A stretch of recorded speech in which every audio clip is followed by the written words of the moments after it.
সামি, এবারের বিপিএলে বিদেশি রিক্রুট নিয়ে ফ্রাঞ্চাইজিগুলো কি প্রত্যাশা পূরণ করতে পারছে দর্শকদের?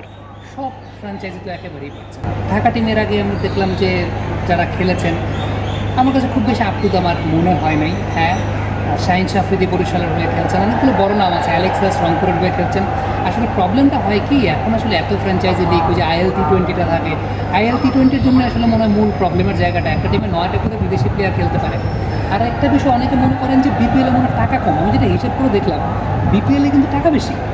বিপিএল টাকা বেশি কোন জায়গাটাতে? আপনি চিন্তা করবেন যে বাবর আজম যেমন রংপুরে এর আগের বার খেললেন, পার ম্যাচ $40,000 করে খেলেছেন। তার মানে 4-5টা ম্যাচ খেললেই মোটামুটি 2 কোটি টাকা ইনকাম করে যাচ্ছেন। হ্যাঁ, ব্যাপারটা তো সেরকমই হয়। তো বিপিএলের টাকা কম এই কথাটা ভুল, কারণ বিদেশিরা ম্যাচ বাই ম্যাচ চুক্তিতে যখন আসেন, আমার কাছে যেটা মনে হয় যে ওই টাকারও বাইরে আরেকটু এই টুর্নামেন্টটাকে জৌলুস করার জায়গাটা, যে এই প্লেয়ারগুলো কেন আসলে IL T20 খেলতে পছন্দ করে। সেখানে মাঠের বাইরেও বা লাইফস্টাইল জনিত কিছু ব্যাপার থাকে, সেই জায়গাগুলোতে তাদের জন্য যদি আরেকটি কমফোর্ট জোন এনশিওর করার ব্যাপারটা, বা একটা জৌলুস টুর্নামেন্ট একটা হাইপ ক্রিয়েট করা, তারা হয়তো চিন্তা করে যে এই টুর্নামেন্টের ব্র্যান্ড ইমেজটা অন্য টুর্নামেন্টগুলোর ব্র্যান্ড ইমেজের চাইতে পিছিয়ে আছে, এটা হয়তো বা তারা চিন্তা করতে পারে।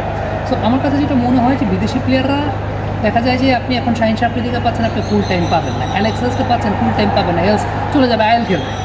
টাকা কিন্তু এখানে খেললে কম টাকা পান না, টাকা বেশ ভালো টাকাই পান, কিন্তু ওই যে কেন, কোন এক্স ফ্যাক্টরটার অভাবে আসলে তারা থাকতে চান না বা আইএলটাকে প্রেফার করেন, এইটা আইডেন্টিফাই করাটা মনে হয় বিপিএল গভর্নিং কাউন্সিলের, ফ্র্যাঞ্চাইজিদের সবারই একটা অল টুগেদার একটা কোলাবোরেটিভ এফোর্ট দরকার, যে আসলে কোন জায়গাটা মিসিং, যে কারণে মোটামুটি টাকা তো সিমিলার, তারপরেও কেন প্লেয়ার প্রেফার করে SI T20 বা IL T20, এটা মনে হয় চক আউট করার একটা ব্যাপার আছে।